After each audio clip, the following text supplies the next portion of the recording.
they go for the more conservative play, but simply committing again to the Wrath of the Berserker. And Leap it was, so they were, from the get-go, really determined to make it an aggressive game, and that's exactly what happened. A lot of team fighting worked out in their favor. I wouldn't mind at all to see something similar, but let's not forget that on Dragonshire, coordination is key. It's one of my favorite things to watch Team Good Guys as they come to Dragonshire, because they are a team that has a solid top laner. They have Anti here, who I would actually argue is probably one of our top 3, top 4 top laners here in the HGC. He is so impressive when he's able to be in that lane. And he pulls out some unorthodox heroes. We've seen Chen in the past, we've seen Malthael first from him. A lot of things that we can be picked up here from Team Good Guys, as Dragonshire is one of those battlegrounds that really alludes to that playstyle. Antihero is definitely a solid solo laner, but at the same time he has a lot of competition on that position, which will be Ethereum and a lot of others, of course, being in that spot. For now, we have a little bit of a difference when it comes to our bans. Oriel this time not really getting that much of a priority, but Rhaegar and Greymane. The opening for the Good Guys has been super stable throughout the entire series thus far. Rhaegar, Greymane, yeah, basically going for the pack here, for the wolf pack. I mean, can you go wrong with Rhaegar and Greymane in any way, shape, or form? It feels like no. The only thing that you have to work out for is Cocoon, but that wasn't really a factor for them. I mean, you can argue that you might want to think about Oriel being picked up here, but overall, if you have the second and third pick, if your opponent takes Uther first, then Rhaegar, Greymane are definitely solid heroes to take. Of course, having that in one series is not so much an issue, but if that becomes a trend where in every single game you approach your draft the same way, then it makes it very predictable and an opponent can play around that. But for right now, for what we are seeing today, that is absolutely fine. It's actually interesting that you mentioned that, because we've seen the entire team of Team Good Guys be nothing but predictable for 3 to 4 weeks. Remember their Illidan composition that they ran back in the day, so they have to be careful not to fall into that trap again. Yeah, but that reminder still tilts me a little bit, because they all of a sudden went away from it when there was no need to do it. It was their strongest composition, and they all of a sudden abandoned it without there having to be any need for that thing. So that was something that in the first part of Phase 2 I found a little bit weird, but right now we are looking again at a Garrosh ban, and we have the Good Guys here with Malthael taken out since they don't want to deal with him at that solo lane. I could see Sonya again. Antihero has done some really solid work with Sonya in that solo lane, and I could see him continue that.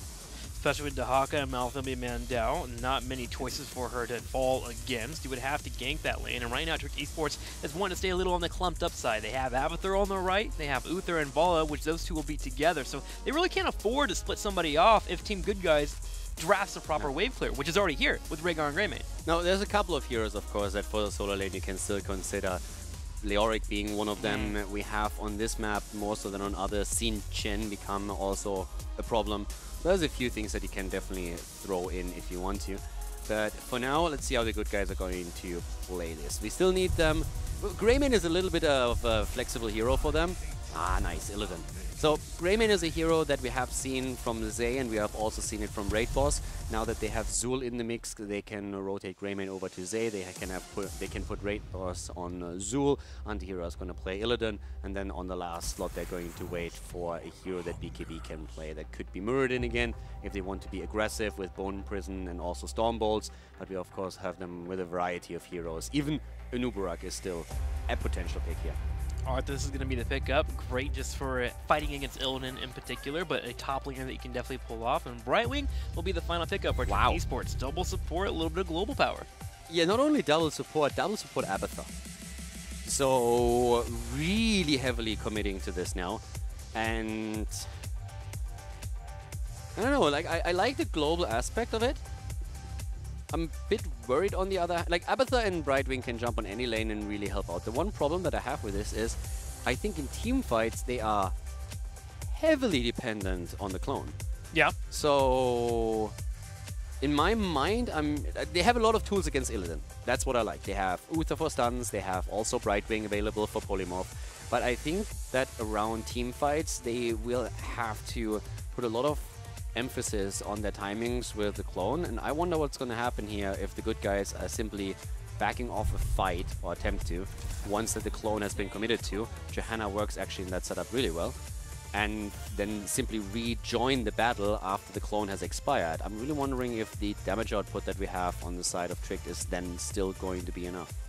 Do you go for double Arthas just to make sure you have the full control and lockdown, or do you go for the Vala? I would always go for Vala with this setup. Normally, I would say Arthas is fantastic, and I think he's still a very good option here. But the one thing that I have is, why do you go for double Arthas? Because of control. You have Brightwing, Arthas, and Uther. Do you really need the second Arthas in there for even more? I would say I doubt it. You have already so much lockdown. I would be more worried about my damage output and then prioritize Vala above anything else. But if they feel that they're, even with what they already have, still at control, then Arthas would be a good target. But with this composition, I would expect them to prioritize Vala higher. Well, we'll have to see what's going to be happening here. This Team Good Guys are going to be looking to really control the map, especially with that Zul coming in. And it seems like Zul is here to stay. This is the third game that we've seen him in a row. Just copy Uther again, if you want more control. You have more stuns than any of the healers. And you get heals. Exactly. Vala never dies. Then you have 3 healers. Can't go wrong with that. All right, so I'm kind of curious to see how this is going to open up. I actually think, typically when you look at an Avatar composition, you're like, oh, early game 1 through 9 would be very difficult. But I actually think they can make this work here. You have Arthas for that top lane. Avatar Hat can poke in at any point. Uther Brightwing has enough kiting potential to back up. Greymane, if he ever comes in, you just drop the stuns of Polymorphs. Can they? I mean, think about what happens if you split Greymane and Illidan and you have Zul somewhere and you push on 2 lanes. How do you react to that? Vala, multi-shot, Arthas top lane clearing out. I don't know, actually, because I'm being told that we're ready to go. So let's go ahead and go into game number 3 and see if it will pan out for Trick Esports. Can they handle the pressure coming their way, or will Team Good Guys just run with the map? Game number 3, everybody. The series is tied, and with Kronos on Rhaegar, the Good Guys are heading into game number 3. Zay on Greymane, BKB on Johanna. We're seeing Antihero, of course, on Illidan. And last but not least, Zul, once again, played by Raid Boss for the blue team, for the Good Guys. Trick Esports in the red on the right side. We're going to have Nape on that Brightwing, Crosby playing Vala. Going to have Rimmer playing Avatar, Alex Saprogi on Arthas, and Make will be on Uther. That does worry me a little bit. While we talk about Make and his potential on Assassins is wonderful, his healing has been leaving me a little bit on the unimpressed side. I haven't seen moments where he's been that impactful. Granted, here he's playing Uther. He should be able to land the stuns, lock down that Illidan if it comes their way, but him on double support, I feel like it actually takes away from what Trick Esports can pull off. The composition in general is just super interesting to me against what they play. If you leave Illidan alone on lane, he's going to wreck you. Greymane is great against structure. Zul has a lot of wave clear. So with everything that we are now seeing for TGG, I think the early game alone with Avatar is already going to be a bit rough. And in team fights around the clone, I'm really curious how that's going to work out for them. But obviously, Trick is heading into this and is saying, hey, we have a lot of confidence with that draft. And they have definitely the control and the CC that they can take down, let's say, Illidan, for example, if he goes in a little bit too deep. If he overcommits, there's going to be a million Uthers done. A lockdown with Howling Blast, Arthas is going to be on him, Brightwing has the Polymorph, and all of that is going to put him into a really awkward spot. But if TGG plays this one smart, then I think there's a very good chance that they can walk away with a victory here. The one thing that we have to consider, though, when we're talking about strengths and weaknesses, is that we have on the mobile aspect an advantage on the side of Trick. Even with Illidan going Hunt, you have Brightwing, you have Abathar. There's a lot of tools that they can play around. Yeah, you're right. The movement should be great here. I mean, it comes down to Vala. I mean, that's always the issue when you're playing a hyper carry type of composition. If that Vala falls, suddenly this entire composition just completely melts. With Crosby having so many resources near him to keep him alive, the Arthas being there for the staying backwards, you have the heals in from Uther, potentially Divine Shield here, although I would not mind Divine Storm in any way, shape, or form with Greymane and Illidan diving in. Yeah, against Illidan in particular, like 100% I would go it. I would go for Divine Storm as well. The chain CC that you have is just way too good to pass up on, especially if you already have another hero that helps you keep Vala, for example, alive. So there's a lot of tools. But again, that's one of the reasons why I'm super excited for this. This is not just simply a draft that you YOLO out there. This is something where Trick said, like, yeah, we tried this and this works for us. Sure. Probably it's one of those things where they say, if we do A and B, then we can complete that and really get ahead. But I'm curious, since especially Trick now, thanks to that little break that we have, to the technical difficulty, has a bit more time to say, okay, guys, let's think about this for a moment.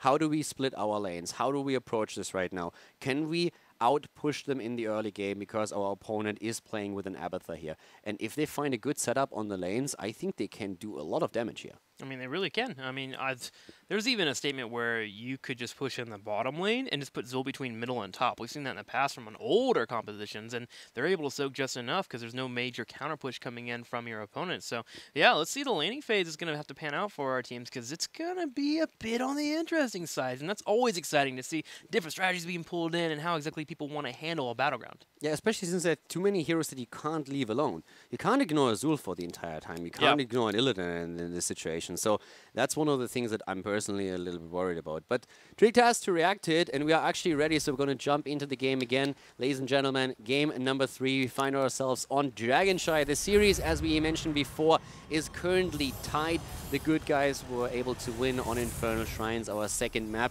This is still the map choice on the side of TGG as we're heading into our third game in the best of 5 series. So let's see how Tricked is going, or how especially the good guys are going to start off the laning phase, and how Tricked is going to pull off that double support Abathur draft. Regardless how this best of 5 does end, good guys got to be happy here. Tricked Esports was able to 3-0 them the last time they did fight off. Here at least they've gotten a victory on top of them, and they look good against Tricked Esports. That's going to be uplifting for a team that continues to strive for improvement. Yeah, so for now, we're currently having Illidan and Zul up at the top, Greymane in the bot lane. And this is already what I said earlier. You split Illidan and Greymane. Both of them are good against structures, and now let's see how, like, the bot lane and the top lane, both of these have a lot of wave clear available right now. Zul can rotate, that's what he does. The main focus on the side of Trick Esports is on the mid lane, where BKB was attacked here. But this could be really...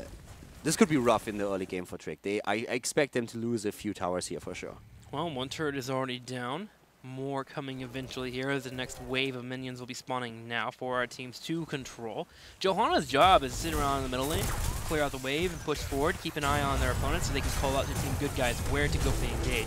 Nape goes in to the top lane here. They're looking for anti. Can they get the kill? The answer is going to be no. And I like that early aggression because usually at level 4 you get that friend or foe. If you get the engage before that 4 happens, you might be able to kill Odin, but does not pan out for Trick Esport. I mean, one tower at the bot lane is already down. The ammunition on the second one is nearly drained, so that works out for them.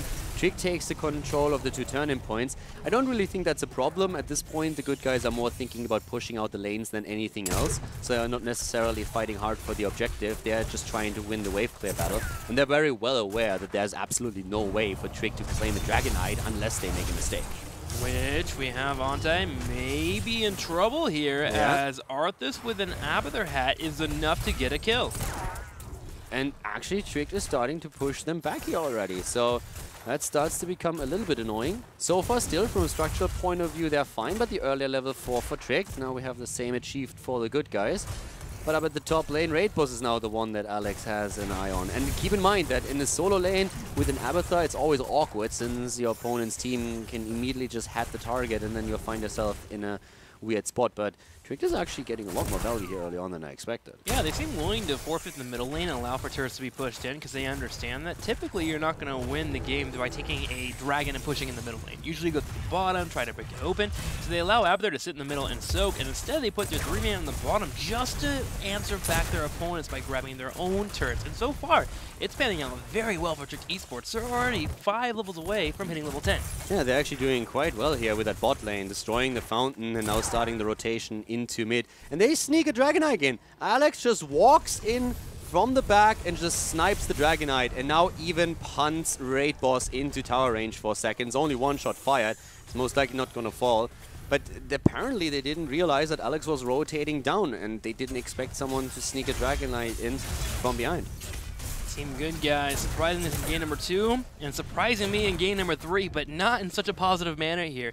Unable to really hold their lane so much, and Trick Esports continues to take this dragon, break wherever they can. It isn't really dragons, so you're not going to get much, but it helps you alleviate the pressure that could come in from Team Good Guys on that Abathur comp. And Remavola, immediate, like a good reaction from him. If he didn't see that coming, then he would have fallen here. But he immediately moves out. There's pressure now up at the top, but we have Trick Esports already moving through the bot lane, and they are going to get the fort. The main question simply is, how much are the good guys going to get in return? Not much. They're working on the experience in the top. This fort's starting to finally take some damage as Raid Boss and Auntie will do their best to break it down, but Trick Esports, with them pushing on the bottom side and going for a keep wall, putting 4 members down here. Team Good Guys has to decide, do they want to grab a forward to come down? And there is indecision happening right now. You're looking at the top, Illidan's dancing around, Zul finally decides to go middle. Well, to be fair, Illidan was waiting for minions, so he was just trying to clear the wave so that he can go in with minions, and he's committing to the fort again, whereas Raid Boss was attempting to soak the wave in the mid. But the rotation was called a bit late, and that could be now his demise, and Illidan now has to be careful at the top too. Nice toying around the vision, delaying the death a little bit more, which helps Illidan in the top lane since he had more time to move out. But the trade in experience is still fine, but when you look at the structural advantage, this is where the good guys are starting to fall behind. Doing what they can here to make up for it. Grabbing Merce, gonna start setting up a push in the bottom lane with Giants and Night Camps. Break down some turrets, try to get that 10. Want to make sure they're not too far behind their opponents. The turret's already being broken down, which means the next target will be Well and the fort. But already, Trick Esports is looking to answer back. Alex Aprogi comes in for a massive flank. Say is nice. Okay, that was good. Good cleanse here, making that work, but he was definitely in trouble there. But Illidan now has time to deal with the top lane. Down here, it's another camp that's pushing. And I mean, overall, the good guys are still solid. In the early game, I think they could have accomplished a bit more than they did. But they are still doing a decent job. The extra camp they took at the bot lane, they're now complementing it with the second one in the middle, since they're just sniping their own Night Camp quite easily. And level 10 should drop for both teams around the same time. And then we're coming to the question that we asked in the draft. How do team fights look in these situations now? Engage in the middle. Nape will come in. Gonna have at the same time Johanna taking a bit of a beating here from Alex, but they will back on up. And that 10 right around the corner here for both of our teams. With Shrines also activating, so 1 or 2 kills. And that can be the next Dragon for our teams. Wondering about level 10. Gonna have the Hunt coming out, Blessed Shield and Curse Bullet. Zul still thinking about what he wants to move into. Typically, it's gonna be that Skeletal Mages, especially against a Hyper Carry. You wanna slow down their movement. Hunt already used, up at the top, they're going for Alex. Raid Boss moves in, it's a good gank, a really good one. And it should be the death of Alex, but in comes Marke. Has the Storm, not the shield, and therefore Arthas is down, but the fight's not over. Gonna have a fake Arthas here with Ultimate Evolution. BKB has been locked down. They on the back right will be able to jump away, but Johanna gets bursted for the moment. Rimmer looking for another moment. The Howling Blast goes, but it does not connect. Not connect on the Howling Blast, but the fort is down, so they get the kill, they get the fort. They still need someone to deal with the bot lane.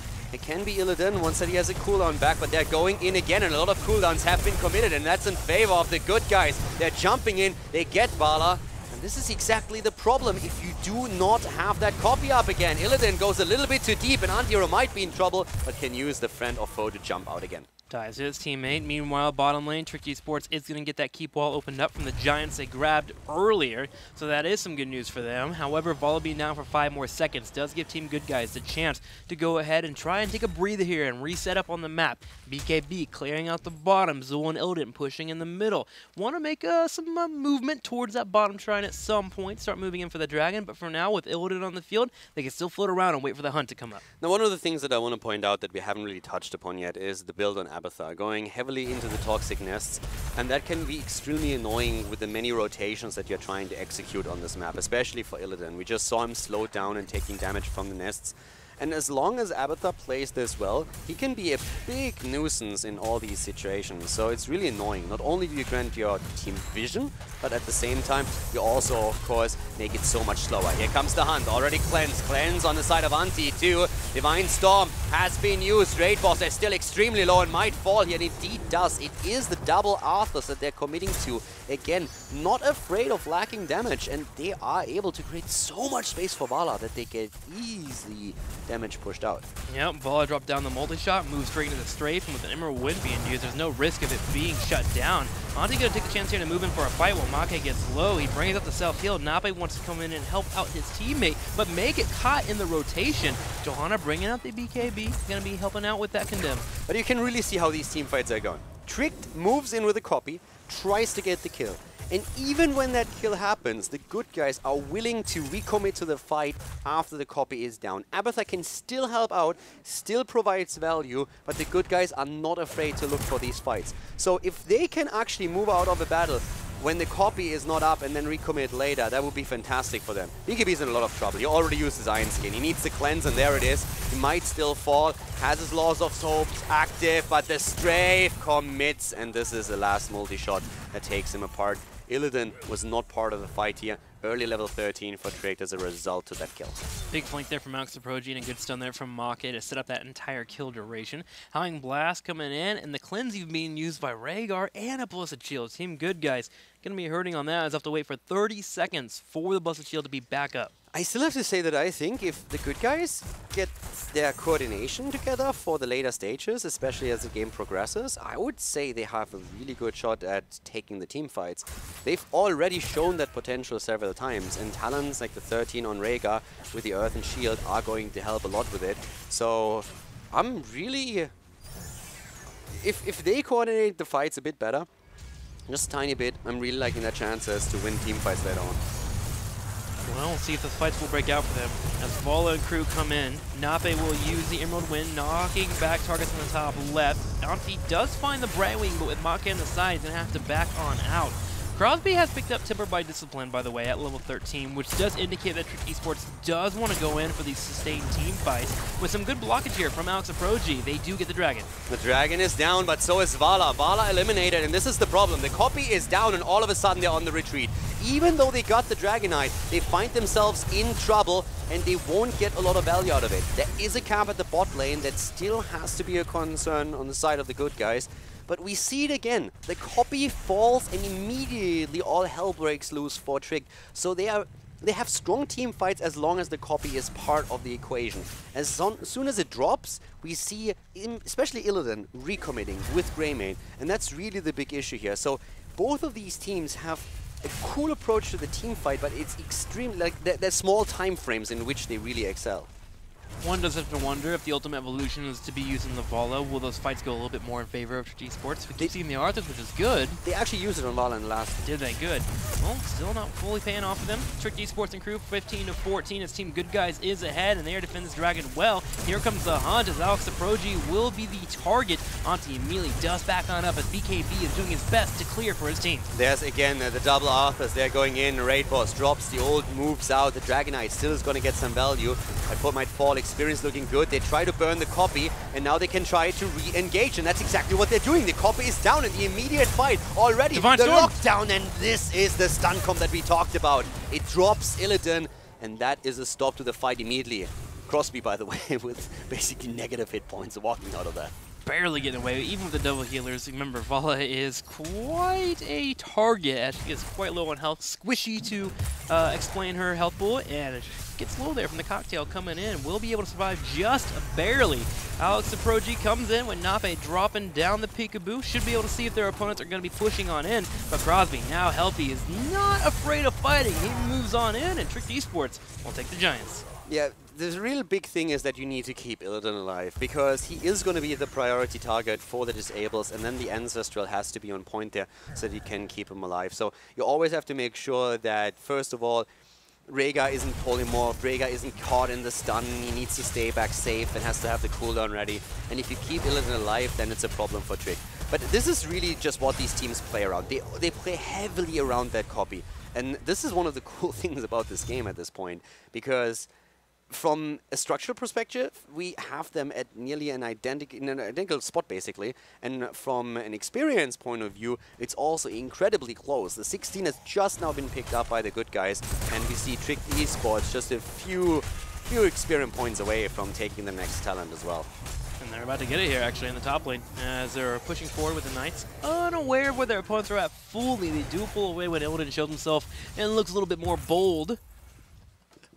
I love how everybody takes the safe path around the corner, and BKB is just like, yeah, what up, fam? And walks straight through the middle, straight into 5, and then just sees it happen before he collides with them. He's like, oops, maybe I should take the side route here. That's the appeal of playing Johanna, man. You do feel pretty darn invincible, even before level 20, when you get that nice storm power that keeps you pretty much invincible. Trick Esports is going to go ahead and rotate to the bottom here, and it's all about dancing here. Trying to stay around Alex Proji, allow Abther to soak on the side, and look for opportunities to catch your opponent. I love how they're controlling the middle here with the Abther mines, making sure that if anyone does come through there, they can get the engage. Yeah, engages, that's what it's all about here. Once again, Hunt comes in, and immediately Zul committing to his ult as well. Copy is out, and immediately Team Good Guys move back. Once they see the ult come out, once they see the copy out on Abathur, they immediately retreat. They sacrificed the fort, and they just said, screw that. we're not fighting once the copy is up, but they're already looking to burn Ramabola down and to re-engage. Rimmer is finally going to fall out. I guess his clone will expire. Anti looking for that dive. Is he going to go on Alex Aproji? No, decides against it. As Team Good Guys has a big wave in the bottom, they have to clear out, but Trick Esports sees people retreating, and they turn around themselves. I actually, I think it's really funny if you look at these fights. It's basically the back and forth. Copy comes in, Good Guys run away. Once the Trick realizes, the copy is about to expire, they start running, and the Good Guys all of a sudden push in. So it's just watching waves the entire time, a back and forth where everyone tries to exploit the weakness of the other. It's beautiful how well these teams understand their strength and weaknesses and play around that. I'm loving that. It's a tug of war. The hunt comes off instantly. Cleanse will come out from Make. BKB is on the backside though, looking for Condemned. Gets off the blind. Ice Block will be used. Emerald win. Make bringing out the heal. Alex Aproji wants to engage, but he's not in position. Make down, and they go for the second kill, and they get it. Right wing eliminated. And now without the supports, all of a sudden, Trick Esports is on the run, and the momentum train is hitting them hard. Down they go, one after another, and the Good Guys have for now control over the map. They can go for the Dragon Knight, and they have 30 seconds in a 5 versus 3. Team Good Guys moving towards the Dragon, already Zul about to grab it, and they can move in the bottom lane here. They already have a forward down to half health. They can move towards the keep as well, break open the keep wall, and be in such a great spot, especially against an app with their composition. It's actually very difficult for Trick Esports to defend this Dragon. They can actually get 2 forts here even. At this point, the question is, can they really push for the keep? But they can definitely take 2 forts, since there's another few seconds until up to the point where Trick finally has 5 people on the map. So it's an easy fort in the mid lane. And as you said, the bottom fort is already damaged, so that's an easy pick too. And then they will try and get the wall. So they're maximizing the value that they get out of the Dragon Knight here, at least for now. They have an entire level lead.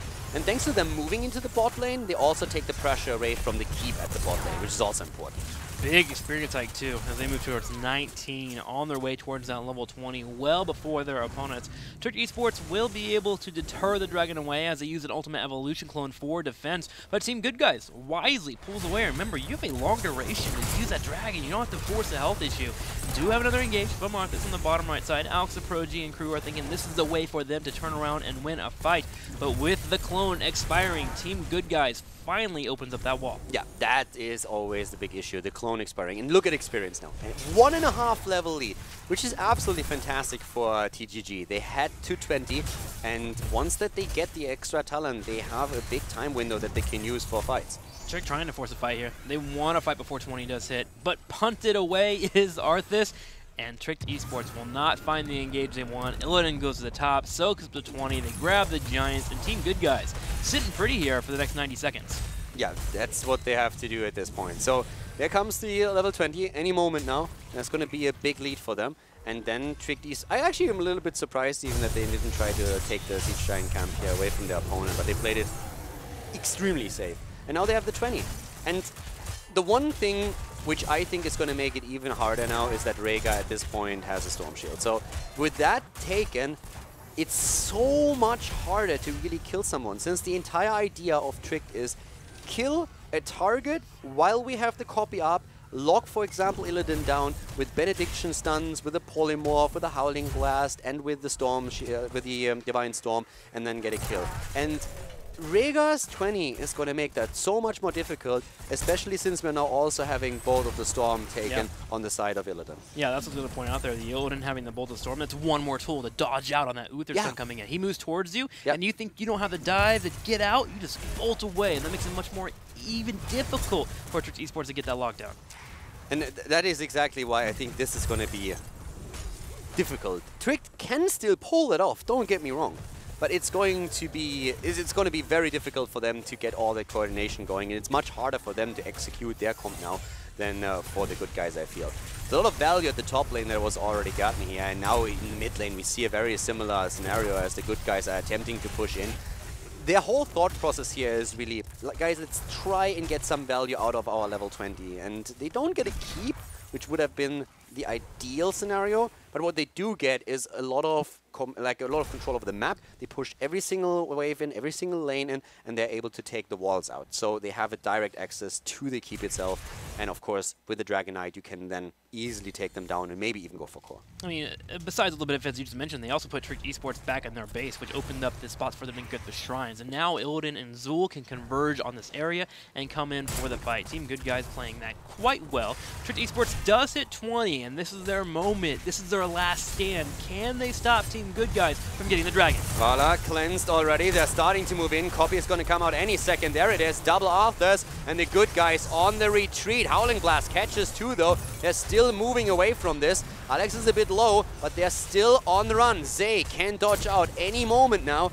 And this is where they turn around. They want the copy, and now they want the fight. This is the moment for the Good Guys to go in. And Zool looking for that bone prison. Does he find Crosby? He does on the backside here. Crosby handled back. Illidan turns around and starts grabbing the dragon. Alex Aproji stepping forward with Make as well. Nape will be forced to use Emerald Wind. Auntie's able to get around though. Members are getting low for Trick Esport. The Bolt of the Storm saving Antihero. He gets away. Now they can turn it around again. They go for the kill against Uther, and they get it. Redemptional, of course, still a big deal here, but the Dragon Knight is already taken, and this is where Antihero re-enters the battle.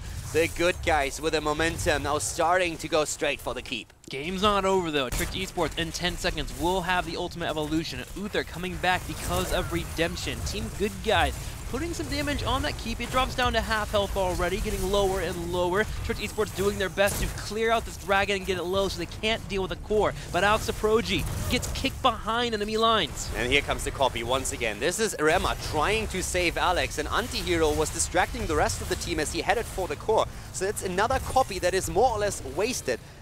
Well, it saved Arthur, so it definitely had some value, but you can't use it for team fights. So again, Trick has to be passive. Maybe they've done enough though. With the dragon being low on health, a few more pokes they should be fine, but they cannot afford to get caught now. The keep takes a little bit of damage here. Luckily it's full health, they shouldn't have to worry too much. BKB in the front line does get locked down, but he pops the Iron Skin and engages. Bullet already out. Make is low once again. Here comes the strafe in the back from Crosby. They're going in. Raid Boss is already low, sacrificing himself, starting to move in as Alex moves out. And Raid Boss, not getting away. Does not get away, and Trick Esports may have found their moment. Alex is still on Greymane here. He's low on health. He's trying to dive on out. Howling Blast is going to be up in a second or two. Can Alex land it? He does, and there's the pick. 2 seconds before Ancestral would have been back. BKB even turning around here. But look at Illidan. Illidan is on the right side of the map now, and he is... What is he actually going to do? Is he going to just take the Siege Giant camp, or are we going to see him make a play for the core here? Illidan has an easy time fighting against the core, and he is on the way. Trick Esports wants to go for the win here. BKB locking him in the keep. All 5 people here for Trick Esports, as you mentioned. Kronaz and crew hoping to defend. It's going to be a base race. Illidan starting to scratch through the armor. Nape dropping down the Emerald Wind to keep BKB at bay. He needs to get on top of that Bala if he can, but already Trick Esports is well ahead in the core race. They're going to burn it down, and Team Good Guys are going to lose as Trick Esports grabs a victory in game number 3. Trick takes the win and the lead in a really close series, and Trick definitely playing a bit with fire here. That late game against a team with a bit more experience, I would say that would have been like